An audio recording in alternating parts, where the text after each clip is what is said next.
Hopefully you had a good lunch and you were able to take at least a meal or something like that. Or you are not like sitting here hungry at all. And we have the new speaker, Lorenzo. Big applause for him.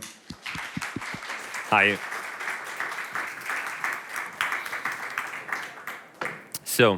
Hi everyone. My name is Lorenzo Lanfranconi, and I'm a freelancer concept artist based in Italy. I mostly work for video game industry. Also, I did something for animation. All the things I did in these 5 years since when I started working into the industry are still NDA, so I can't show anything, but I have a lot of personal stuff to use as an example for showing my process, as you can see, from sketch to final. I'll go a little bit quick just because, there are so many things that I can tell you and we don't have a lot of time.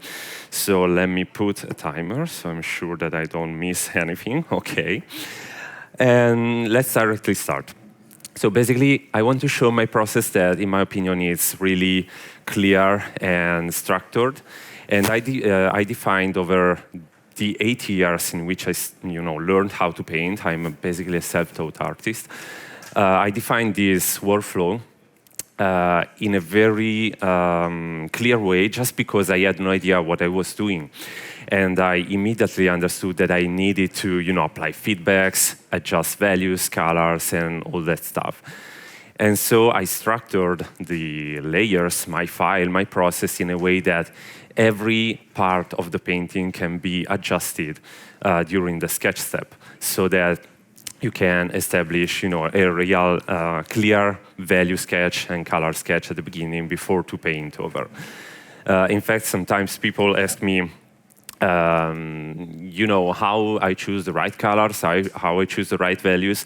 Later, I show you with a PSD file how I do it. It's super easy, and it's stupidly easy. So, basically, the process I show you today is mostly this one, the one in the second line. So grayscale, color sketch, and final painting. Pretty basic. I think we all work this way, more or less. But I want to show also with other examples that there is not a unique way to proceed from sketch to final. All depends, in my opinion, from the request of the client, from the subject, from how we feel that day, because, a lot of things changes every day and the tasks are all different. So we need to define maybe just a simple color sketch. We don't want to paint a final painting. We just do, a color sketch, more or less refined. We need to define an establishing shot of some location. So the client wants a defined illustration, basically a really well painted concept. Then we have more time and we can, dedicate more time to paint a final painting. And so we have also other cases. Sometimes I prefer to start with colors, and that's when I feel really comfortable with what I'm doing or what I have to do. Painting an island like this with some clouds for me is just, the stuff I like to do. So I can start directly painting with colors. In other cases, instead, when we have more like a structure or more complex scenes, I prefer to start with a grayscale, sometimes with line art. Now we see it too. But anyway, today we see mostly the example of the second line. So a very normal workflow, I guess, as said from all of us.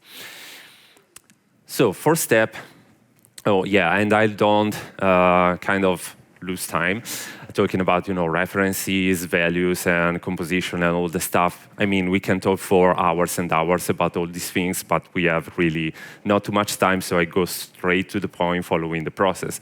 Then, of course, there will be the Q&A, so if you have any question, you can ask me. So first thing is the grayscale sketch, the first sketch. Let's say that usually when I have to define a concept in which I usually ask to the client 7 days at least to paint the final image, I dedicate the first day to the sketch step. And I try to deliver, it depends again from the subject, from the request, but it can be, 2, 3, 4 sketches. Sometimes it's just one if I think that is the best sketch I can deliver. but let's say 3, okay? And I proceed in 2 different ways. One can be a line art sketch, and the other one a grayscale sketch. Which one I prefer and why? I prefer the line art sketch when when I need to define since the beginning a design, or maybe there are some architectures or specific shapes that I need to show since the beginning. And so line art is it's better because it can define with just a line a very complex shape. So in that case, I prefer to proceed with a line art sketch. And in these cases, these are really small, but we can zoom in a little bit.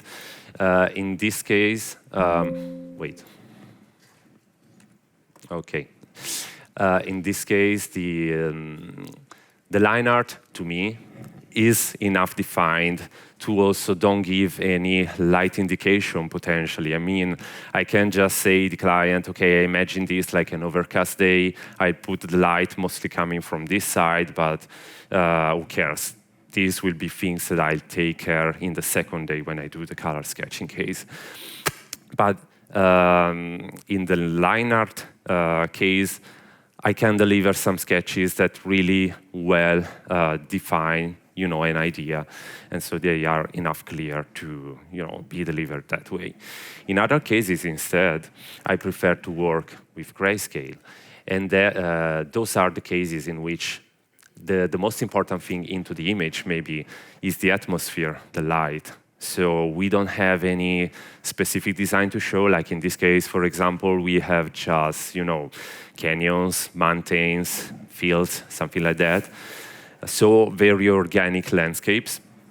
And in this case, yeah, I prefer to work with grayscale. That is also the example we see with a PSD file later. I prefer to work this way because it already gives a little bit more of the idea about the atmosphere I want to put into the illustration, into the final painting. Both of them, anyway, start from a very rough sketch. As you can see on the left and on the top left corner on the other example, everything starts with a very rough sketch. These sketches are for me, so they need to be clear for me. I don't deliver any of these to the client, if not in specific cases, maybe. But I usually do this. I create a file with 3-4 squares like this, on which I start sketching at the same time in different ways. I usually set some perspective grids. Let's say that I do one from the top, I do one from the bottom, I do one more straight so that I already have different inputs. And if the subject is, like in this case, a crystal formation on a crystal planet, I can start thinking if I want to frame it from the player perspective, let's say, if it's a video game, or maybe we want a more, top-down perspective, something like that. And sorry, what I did, okay, and so on. This permits me really quickly, because I just dedicate like 5-10 minutes each to these things. I try to understand if I like the idea, the composition is well balanced, it's working, it's not, it's an idea, it's worth to develop during the day.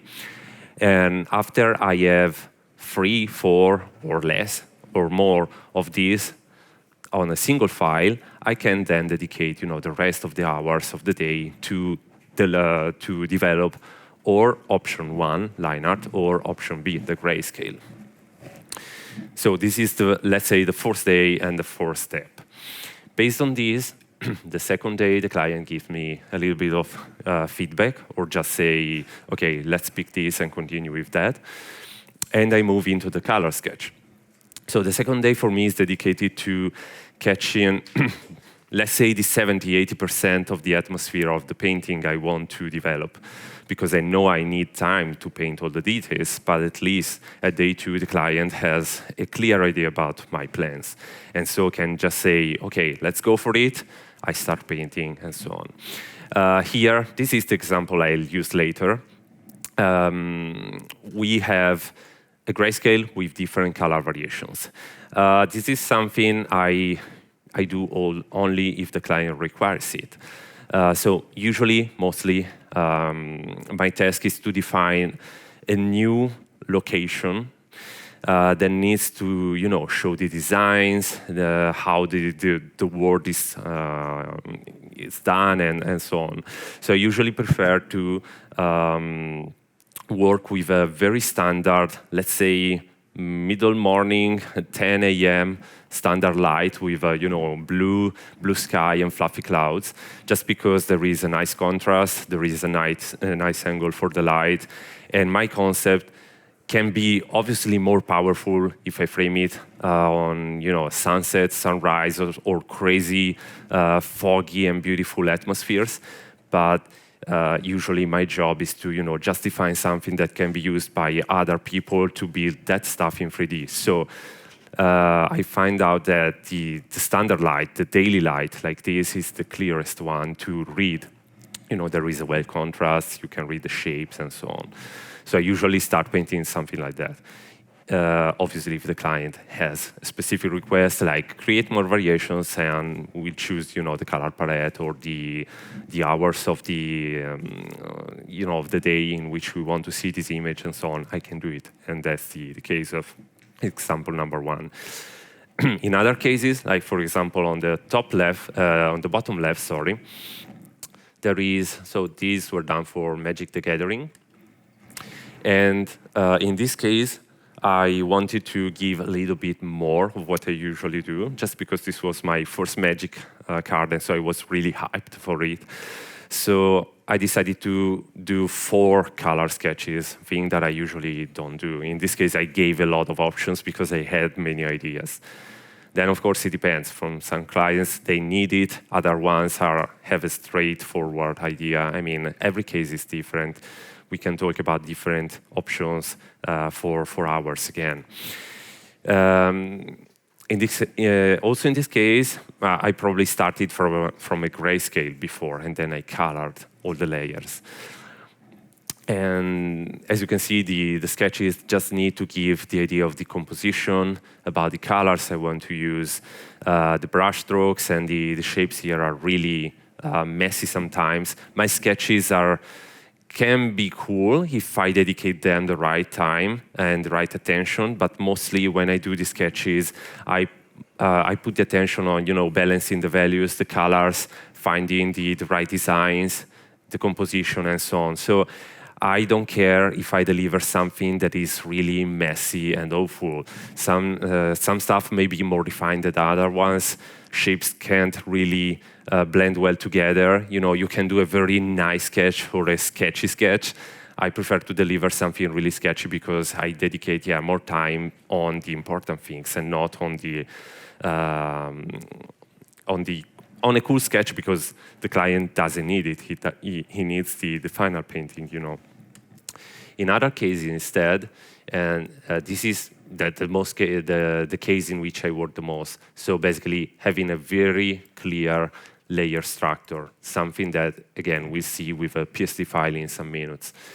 In other cases instead, and this is like a personal project mostly, but sometimes I prefer to instead directly sketch with colors, like I showed before. And in this case, I can be more painterly since the beginning because I start defining some shapes and then I refine only the ones I want to, to really paint and refine. So again, also in this step, we may have many different cases in which we can work. And another thing that I want to mention is that obviously this is my personal process, and I always say that you don't have to take like these things like, they need to be done in this way. You can just, know how I work, see if there is something that interests you, if you want to try. If you're a student, maybe you can test a straightforward, this method and see how it applies to you. But in the other case, just, think that is one of the many methods you can use for work because I have defined this one just to mostly explain it to people, during talks or workshops. But every day I wake up, I know I have to do something, and I know I have some skills and tools. I mix them together to reach a result. But for example, there are some paintings in which I really like how I painted the clouds. I don't remember how I painted them. So I can't do the same exact thing. I just paint the clouds, thinking that I need to paint that kind of volume, So my process always changes a little bit based on the time I have, my humor, and so on. So I'll take this image as an example to show you how to structure the file. So let's directly go on this one. Okay, everything starts. I said we have no references, but for this example, I need a ref, and I need a clear ref just to show you how I approach to a landscape, how I structure it. Of course, all the things I say will be applied to a more complex situation in which we have more references, and we need to take maybe the mountains are from this reference because they need to be inspired by the Alps. The trees are instead inspired by this Asian tree, for example. So we need to take different references, put the information together, and then start building our file. In this case, the study is based on this photo, so we have just one single reference. Both in the case in which I have a personal ref or in the one I have found references online on Pinterest, Google, and other things, I really like to edit my references. Because when we search, so if it's a personal photo, it's a pleasure for me. I mean, I like photography, I like editing the photo, so it's something I want to do, to give my vision about what I have in front of me, In other cases instead, I mean, this is obviously the same image edited, but in other cases, when I search images online, I like to edit them too, because me, you, we all find the same references online. So if we use them in a very straightforward way, we'll obtain very similar results. I saw in some videos of upcoming video games, there is a specific kind of tree that all the studios did in more or less the same way. I mean, if you search like Bandit, Beautiful Tree, or stuff like that, you find those references, and there are so many similar trees in many different games, okay? So at least editing the images is the first step in which you start giving your vision, at least on the values, on the colors. So later, if I have time at the end, I want to show you also a little bit about photography and editing, why I do it and how I do it. Anyway, this is the reference we want to use as base for our study. It's really important to understand what we need to recreate in our painting. And talking about a landscape is the depth fields, the elements we can put, on the map to fill our painting. Let's imagine it like a video game map, an environment in front of you. In this case, we need to find the main sections of the painting, the depth planes. And it's pretty easy. We have, of course, the sky. We have the background mountains, okay, these big ones, the rocky ones in the background. We have this kind of middle ground mountain, let's call it that way. It's a lower one because we see that there is grass here and there isn't grass on this other one, so obviously this is lower. And then we have the foreground, so this kind of foresty area with the lake.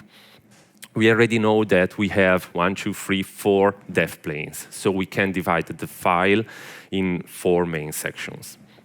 Then, on these sections, of course, we have different elements. In the sky, for example, we have the sky and the clouds, so 2 layers. On the background mountain, we need some elements to define the shape, without line art, started painting something. So we have the stone, of course, the mountain. We have the terrain, because it can be different in color and material from the rocky walls. And we have the snow. Snow, in this case, is really important because, as you can see, it helps a lot to define a shape. Also, here we can add a little bit of storytelling because it's clear that it's not winter. The snow melts first in the sunny area, so the snow will be used more to identify, the cracks into the stone, the small narrow valleys between the different parts of the mountain, and the potentially, if we want to go deeper, the north side compared to the south side, if we want to really give a realistic vibe. So we have these three elements. The middle ground mountain, again, there is stone for sure. There is grass that before was terrain, now we can call it grass. And there is the forest, because we have part of the forest on this area. And then there is the foreground in which we have the lake, the grass, the trees. Trees, I mean, this one, probably they are not super visible from there, but anyway, there are some trees here on the front. The forest, okay, and there is also a building here. So, based on this, now I open the PSD file and I show you, before to show the different layers, I want to show you quickly how to choose the colors for coloring a grayscale sketch, how I move from the grayscale to the color sketch. It's super easy. Basically, I have all you see that there are some folders here. This is the foreground, middle ground, background, and sky, as we said. So let's say I usually start painting, coloring from the background to the foreground, because the color of the sky gives, the color then of the atmospheric perspective and so on. So I usually start from there. Let's say we want the kind of blue sky vibe. Checking the hour, we are in time, okay. So let's say that I pick this gray that I choose. You see that I use the LAB cursors. You find them here. I use them because I like them. I don't know LAB what it means. L is probably luminosity. AB, I have no idea. But anyway, they are cool. Pick the gray color and start changing, the color. And we want a blue sky. So let's say something like this. In this case, I have to, let's do with this one. Yeah, I have some shortcuts at home. Anyway, we fill the layer of the sky with this color, blue.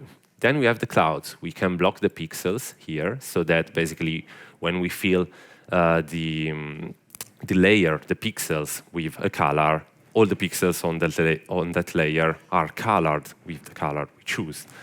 So let's pick again the gray, okay? And we can just pick the gray we choose in the value sketch to help us finding the right color, but obviously we can change value if we want to give more or less impact to some elements. Anyway, we pick the gray, we add a little bit of blue, something like this, I don't know. I can choose the wrong colors, and now I show you why, okay? I'll choose also wrong colors for purpose, like in this case, the light on the clouds, okay? I choose this color. I think, of course, it's an example. I think that this color is the right one, okay? So I fill it, fill this layer, okay? It's obviously wrong, but it's perfect. I mean, I continue. Let's go on the background mountain. Again, let's pick the gray. Let's choose a bluish, color. Let's fill it. Texture on the mountain. Let's make it a little bit darker, a little bit more purple.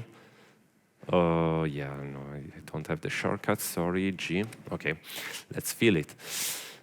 I color just the background mountain. I mean, I don't want to lose too much time on this step, but I want to show you the example. So here we have the terrain. So again, it may be, we can pick the blue that we already chose, and we slightly change. We want it a little bit brighter, so let's go in the brighter area, and a little bit less blue, maybe, just to have a more grayish kind of blue. Okay, and then we have, okay, the light on the mountain, who cares, let's switch it off, and the snow. But white colored only that area. Okay, it doesn't color everything with the, okay, so you can use fill.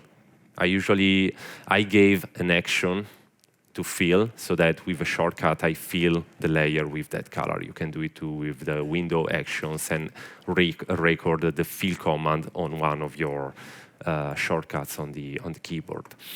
Okay, and then we have the snow. We said here there is already a little bit of light and shadow, but we delete it. It's not important. So let's change a little bit the color to edit fill.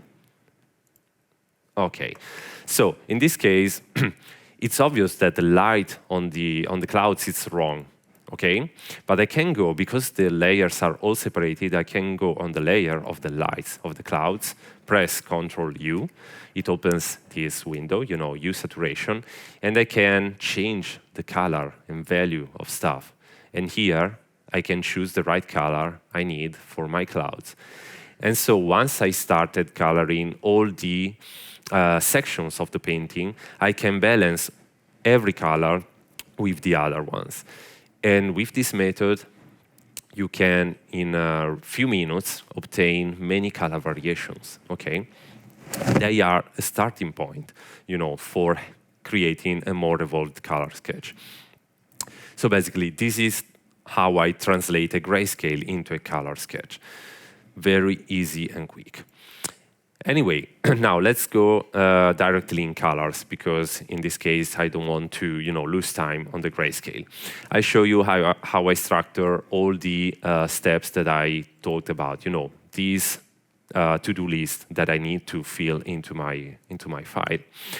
So I started, as you can see, dividing the file in 1, 2, 3, 4 layers. The lake is in the same folder of the foreground. I can divide them in folders or not. It's not important. It depends from how many layers you have. This is a simple image, and there are a few layers. If it's more complex, you can start dividing in folders, so it's more readable also for you. After this, we said that we need, sky, clouds, stone, terrain, snow, and so on. Okay. So let's start again from the background. We had the clouds on a different layer. Then on the mountain, we had the terrain, and we had the snow.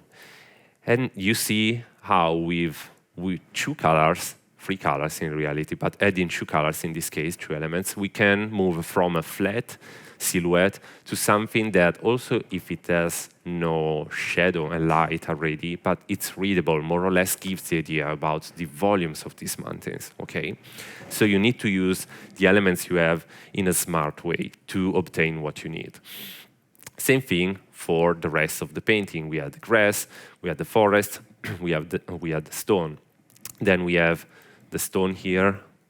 Okay, it's not visible, it's on the bottom, not important. We have a building, okay, the grass field, and the trees. After we have done this thing, we need a little bit of light and shadow, of course, because at the moment everything is flat. So it's time to decide where is the light source. And of course, we already did into the grayscale sketch. But if we are working, directly with colors, we can now choose where to put the light. Or anyway, it's the same process if you use grayscales. Now I don't switch on every single layer one per time. But as you can see now, I just applied 2 colors for each of those elements I separated before. So let's say that clouds has now 2 layers, the light layer and the shadow layer. Same for the mountain, same for the snow, same for every element. There are only 2 colors that define the light and shadow, the volumes of the painting, okay? So it's really important for me to know that I just need 2 colors to make it, okay? After this, I usually start adding more layers. I start painting over a little bit, but I try to keep all the layers separated at this point because I want to have possibilities to remove stuff, add stuff, change colors, again, on clients' feedback, because remember that we still are at day 2 of the process. So we just want to deliver a cool color sketch, a good color sketch, sorry. After this, I add the atmosphere, okay? I mean, as you can see, you will see it later during the Q&A. I'll put how it's called, a video in the background with different, with some of the studies I did, with a speed up, okay? And you will see that it's not that I proceed straightforward, like I said. Maybe at some point I add a little bit of atmosphere, then I come back on lights and shadows, then I change a little bit something. But I mean, this is the main workflow, and then you can, as said before, mix some things together to, in every case, you can decide what to do first, what to do next. But yeah, basically these are the steps to arrive at the color sketch. So we have 5-10 minutes more. So let's go to, let's say, the final stage. So the final painting. I did this slide just to show you that now we have to paint the final painting, okay? Sometimes I can use the same sketch to define in the final painting different styles. Being able to paint in different styles is a cool thing because, of course, you can catch more works. And in reality, it's not that hard because once you know how to apply the light to a volume, you can just understand which volume you have and you just, catch the style you need. For example, here, all these images are different in style, but they all have, a grassy field or something in the foreground. And all these things are painted in different ways. If the grass is just made of like these kind of bubble shapes, you know that you need to apply the light on a bubble shape. If a grass is more painterly like this, you just need to apply, the light as a traditional painter to mimic something like that. This is more like anime inspired. This is more graphic. This is obviously black and white. And here it was a little bit into the watercolor style. I mean, the client asked something like that. So I zoom in just a little bit so you see it better. But anyway, when you have to paint the final, it's just important to know that you need to refine the volumes based on the style you're asked to deliver or the style you like for your personal job. Also, painting details, I mean, it's something that it can't really be explained like the steps before. But I tried to, to divide a little bit the process to show which are the main cases in which you can, interact to move from the sketch to a final painting. Let's say that case one, you work mostly on adding something that wasn't on the sketch before, because as we said, we just want to, in the sketch step, paint something that gives the idea, but not all the elements are present into the sketch. We can add more. So in this case, you see that on the left, the sketch, here there are just some dots indicating that there is foliage or something similar and nothing more. Here we started adding more refined dots. These are not well-painted stuff, are just things that we can all do. But those dots put in those places mimic, some kind of cactuses or plants or whatever they are. So basically we start putting elements like the flowers, like other leaves or things that weren't before in the sketch. Doing this already moves your sketch into a more refined painting because you're adding detail, basically. Adding details is just painting more. It means nothing more, basically. Case two, maybe refining a shape. So, of course, during the sketch, you don't want to lose too much time in refining the shapes. If you can catch the right shapes since the beginning, better, of course. But sometimes you don't have time to think about that. So to move from a sketch to a final painting, you just need to, watch at your sketch and improve the shape, improve the volume, make it more believable, more realistic, or more simplified based on the style you need. In this case, I wanted something pictorial, painterly, and so you see that, anyway, the difference is clear. Also into the trunk and the branches. You just need to refine what you already established at the beginning. So basically, you already have the element and you explore more the shapes.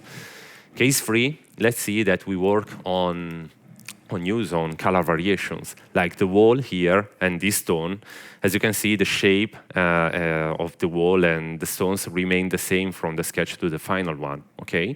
But to give that painterly and texture vibe, I just, pick the color, or I choose into the color sketch.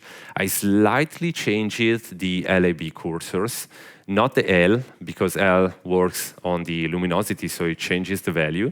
I prefer to simply work on the AB, changing slightly the colors to add this kind of textured feeling. You have a bit of color variations that makes the surface a little bit more interesting, vibrant. And so you see that basically here nothing changes if not a little bit of texture. Of course, when you have to paint specific materials, it's easy, but it's not that easy. My main suggestion is to understand what you need to paint, and potentially, if you can, watch at it in reality. If you need to paint a stone, go out and watch the stones, touch the stones. It looks stupid, but if you know what you have to paint, it's easier for you to recreate that material.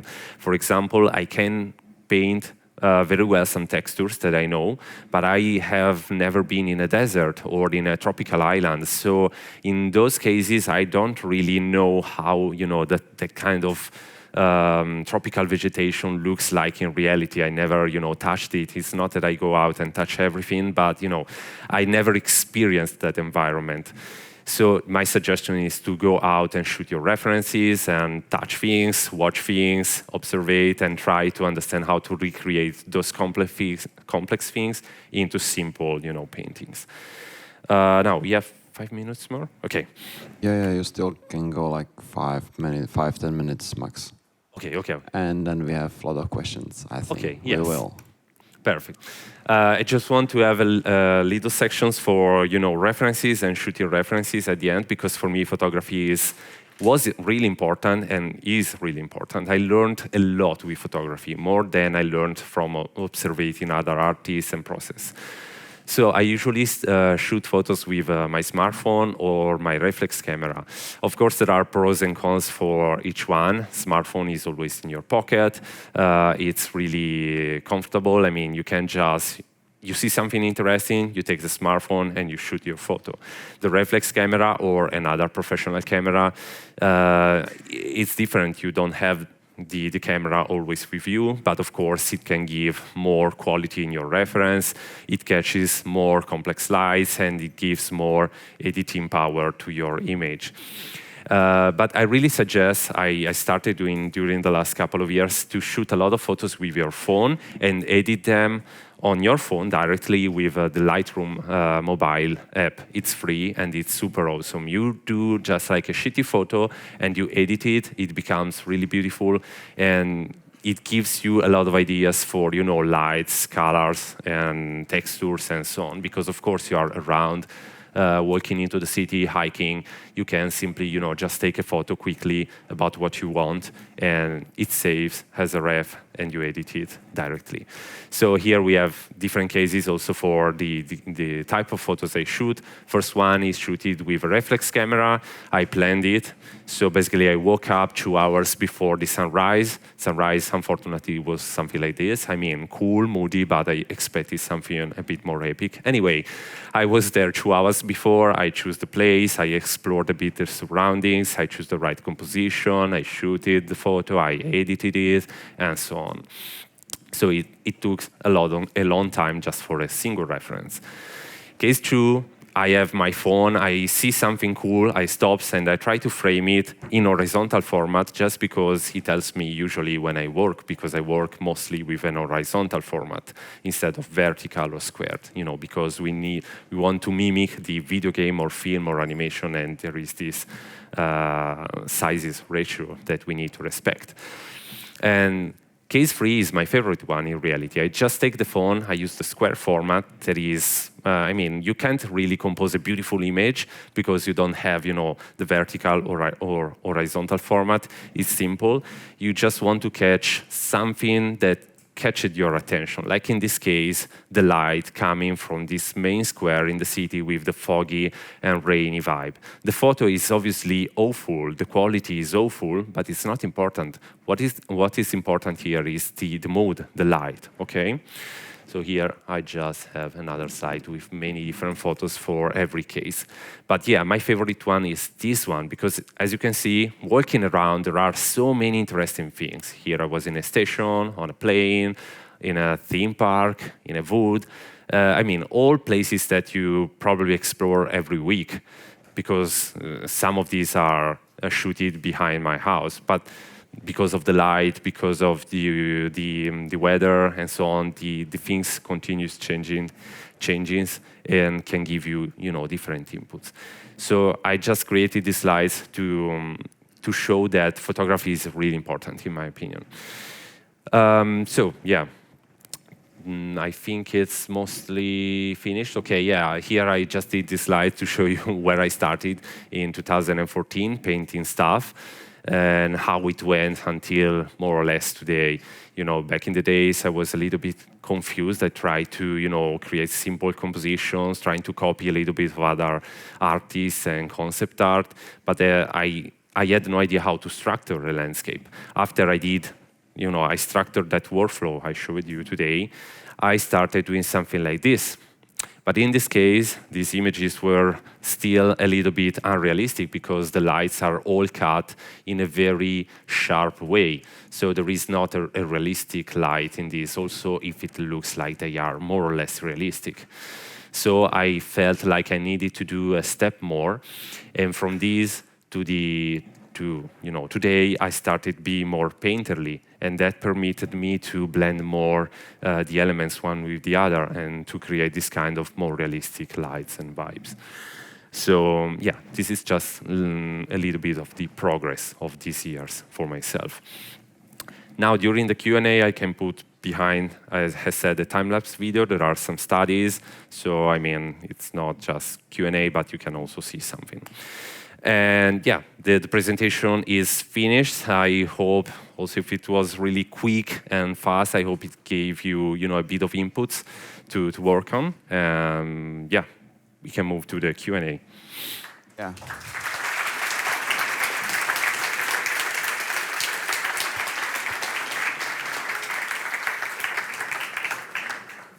Thank you, Lorenzo. It was a really awesome presentation. Thanks. And just like seeing how you work with values and how we are like simplifying things, it's just wonderful to look at. Okay, so now we have a window for questions. So if you have a question, just raise a hand. I see a hand coming.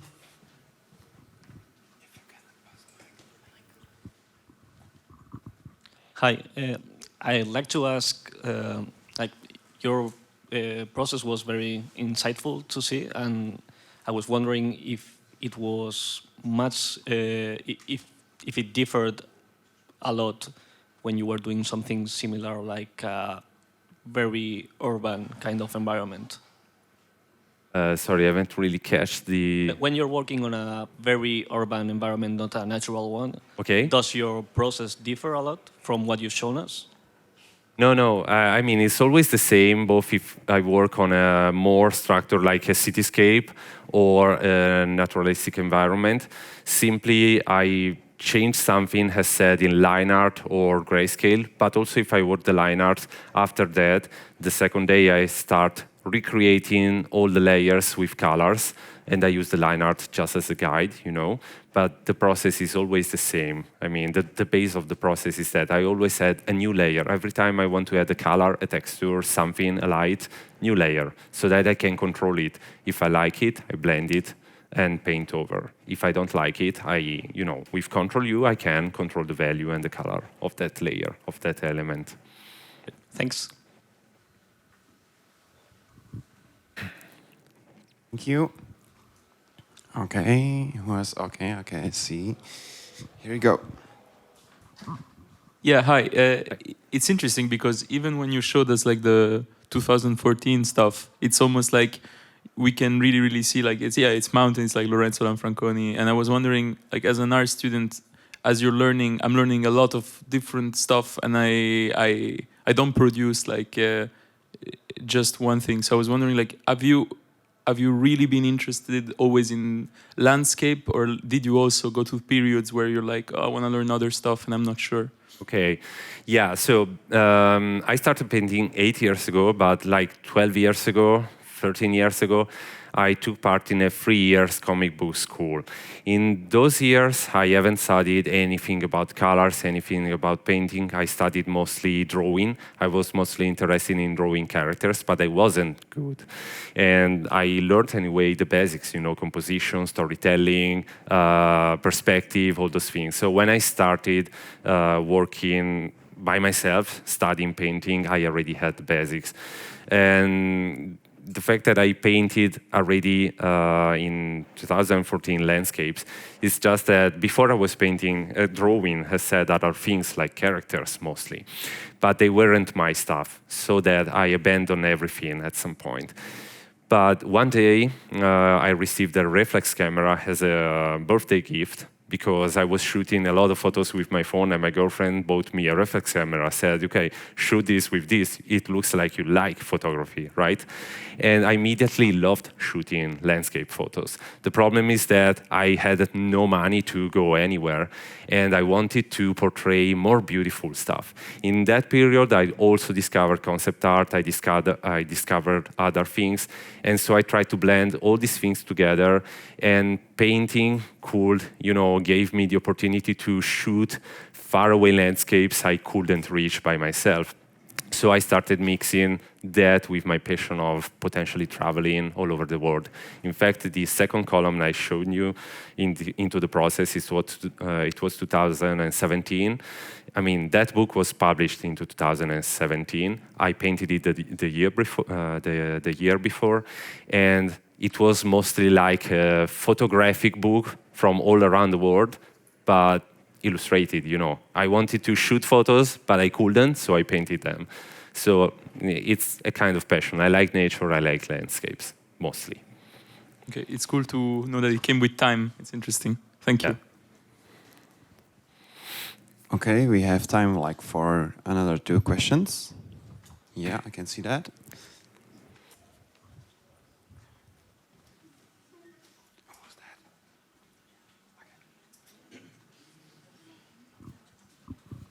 Hi.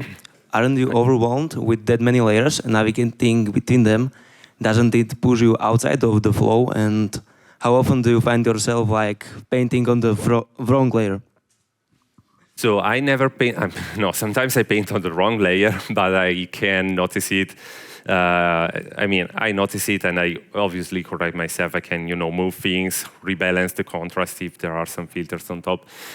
So usually I don't paint anyway on the wrong layer because they are well divided. I also color the layers on the layer window so that I can understand where I am. That's really important when you have many layers.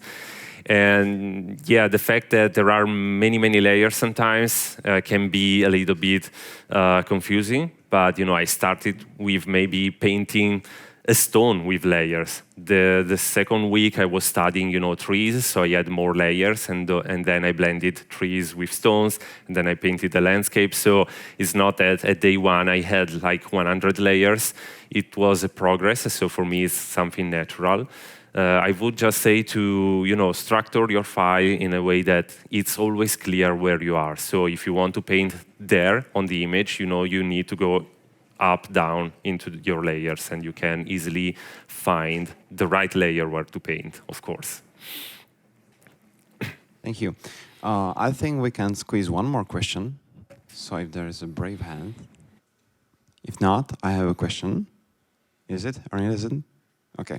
When you work with layers, it getting more and more complicated. Mm-hmm. And also, have you tried doing painting a la prima, that you are just painting on one layer, or that's something which is out of your taste?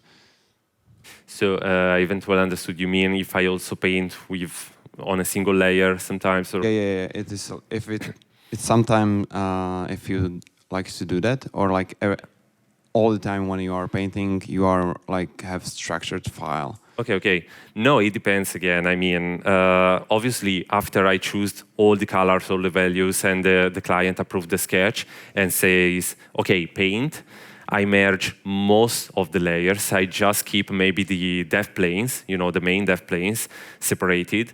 But lately, I mostly merge everything and paint on top. Then it depends. If you work for animation, you need to keep layers separated and work then in a specific way. If you work as a concept artist, who cares? You need to just deliver a 2D image so you can paint over on top.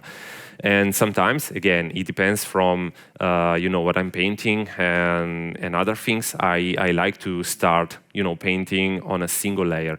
I started doing it especially this year because I also started studying oil traditional techniques. So I'm trying to blend the two things together and try to not work so many layers. But I mean, it depends, I would say. Yeah. Yeah. Thank you, of course. Okay, so we are, I think, at the end, and we want to have a big bless you. Thank you. Thank you, guys.